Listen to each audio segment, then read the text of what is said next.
Good morning. How are you? Today I'm in Oxford and with my parents.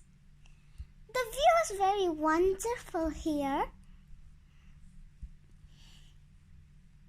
Today I'm going to show you about Oxford history. Please do watch my video. I think you're gonna like it.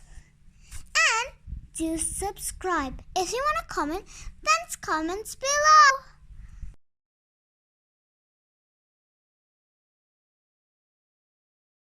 below.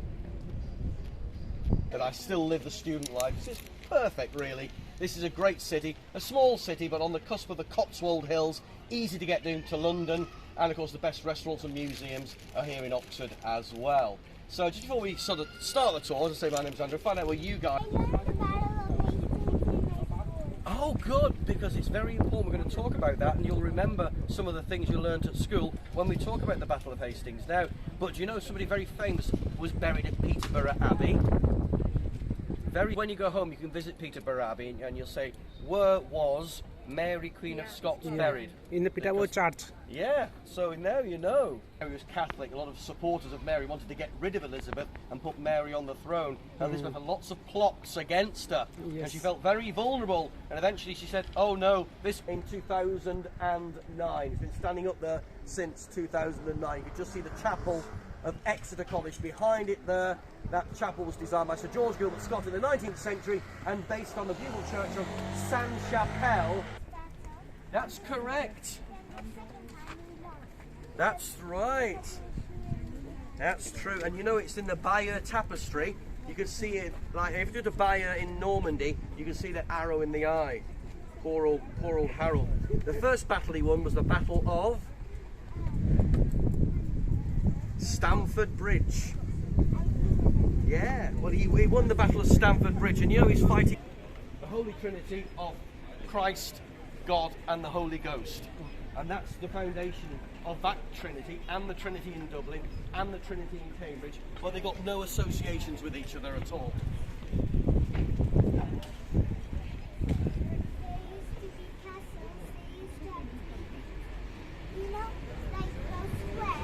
Yeah. That's it. That's true. The door. Yeah. That's right. Boiling sand, you're correct. Boiling sand, because that gets into your chainmail and burns you while you were in your chainmail. Yes, that's correct. And you are correct, you do shoot arrows, you don't fire arrows. Because there's the fourth oldest of Oxford's colleges. It's the three older ones that are still arguing as to which came first. Exeter was founded in 1340. Ashmole, Elias Ashmole, he collected the curiosities, antiquities, items of botany or botanic in. Yeah, yes, it's all sorry. Okay, so is anyone a fan of Harry Potter? Voldemort's been here. Look. There he's been carving his... Look what he's done. Before he went to Godric Hollow, he had a little bit of an experiment and ruined that bit of stonework, you know, with his big scar, but he's practicing. You know, second choice and a third and a fourth choice. So you might get into a later college. They might not look on you as favourably because you were not their first choice. But it can what you like. And they look across the road to Blackwell's bookshop, and that's the third largest bookshop in Europe. The third largest bookshop in Europe. Doesn't look like it. No. In that way, you can look. First of all, look at the front of the Sheldonian Theatre. Isn't that amazing? It's just stuck it here, hidden from the main street. Well, Wren's idea was to link this building with this building. So he added a door here. That door is 17th century. The rest of the building is 15th century. Wren wanted to have that building used in conjunction with the theatre for matriculation and graduation ceremonies, which is what it's used for now. Although they have, of course, used it in Harry Potter. It was Hogwarts School infirmary in the first two films, and in Harry Potter and the Goblet of Fire, Professor McGonagall teaches the children to dance for the Yule prom in here. It is open again tomorrow. It closes at 5, so remember, a lot of things are shutting down now, but you can go in here and see the room, about £2 admission. None of the posh boys' schools did Latin. Margaret Thatcher came to Oxford to study. She did chemistry, and she wasn't allowed to Oxford until she had a Latin O-level, so she spent the summer. Somebody got it right, I heard it. Greek. It is Greek. It is Greek. It is Greek. You can order a souvlaki if you can read that.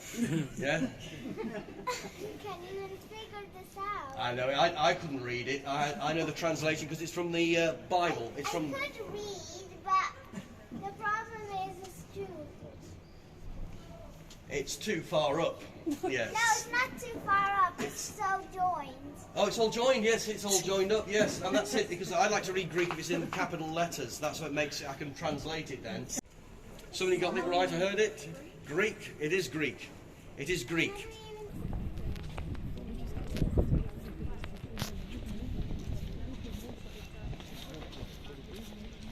This is where we used to print all the books. And all the books in the country were printed either here or Cambridge if they were religious books. Oxford and Cambridge had a monopoly on the printing of Bibles in this country. This was known as the printing house, and it was designed by Nicholas Hawksmoor in 1713 with the 9 Greek muses decorating the top. And the original...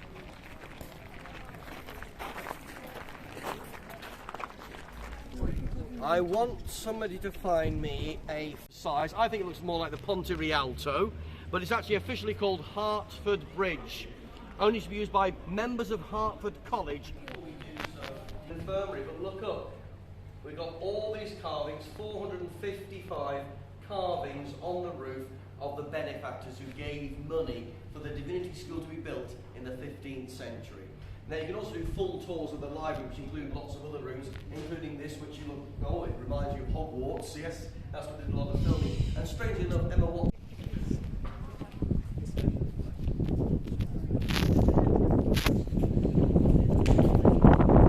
Celebrity architect. Before then, it was probably a stonemason that was considered the architect, and those names were often forgotten. So any buildings that are before Inigo Jones tend to be forgotten architects. So we don't know who designed this. Inigo Jones started around the same time as this building was built. One of the first buildings by Inigo Jones is the Queen's House in Greenwich. And that was the first building we had a celebrity architect. Now, this was built because we needed more rooms for students for lectures. They couldn't just use the divinity school because there were more students arriving here.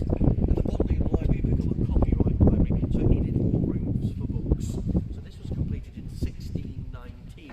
And the lower level, you can see the different classes that were taught here. I mean, you don't even need to read Latin to know what most of these are. You can tell me what that one is, can't you? Yes, and that one. That's easy, that one. What's that one? Well, there really should just be 3. The 3 main capitals are Ionic, Doric, and Corinthian. What they put in. The head of the library is called Bodley's Librarian. Bodley's Librarian. And these are caricatures of former Bodley's librarians. So it's nice to have your face on Bodley's Librarian.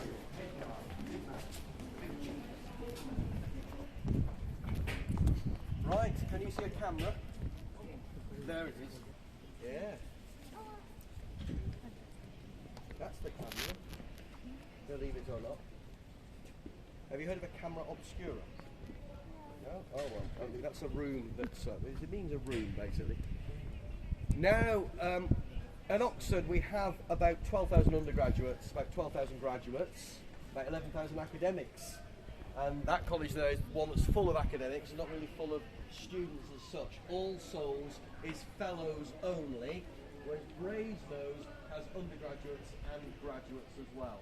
The standard undergraduate college that also admits graduates. All Souls was founded in 1438, in a way a sort of war memorial dedicated to all the souls that fell in the 100 Years' War with France. All of his science books and £40,000 to the University of Oxford. So the university is jumping for joy. It's going to get loads of money and loads of books. Yeah, might see somebody in a minute walking along there, because you can go all the way to the top. There's 127 steps. You get to the top, you can walk around all 4 sides, you get some fantastic views of the dreaming spires of Oxford, as Matthew Arnold the poet called them. Get some shot. There's somebody. I've just arranged for someone to appear. Look, there we go. You can, no, you can go up there if you want. You can climb all the way to the top, get some photographs, put them on Instagram, get a load of likes. Fantastic. And in this weather, and this admission to the tower. There you go. Yeah, I think we should come another day. Yeah. Yeah, because Yes. there is so many things in Oxford. We're just scratching the surface, and you know, if you want to see curiosities, don't forget there's the University Museum of Natural History. Yeah, we have gone there. You've been there, you've seen all that. Good. Because that's got the show you where those bishops were burnt at the stake. I did promise you a nice story to finish off with about 3 bishops who were burnt at the stake in Broad Street. But he never got divorced. People say he got divorced. His marriage got annulled, which is different. Henry VIII wasn't happy with it. I know lots of Hollywood stars who had 6 wives. Loads of them. Mickey Rooney. That's true. Moats are very important. Oh, no, the water's stagnant and horrible and dirty and full of disease. I think that's important.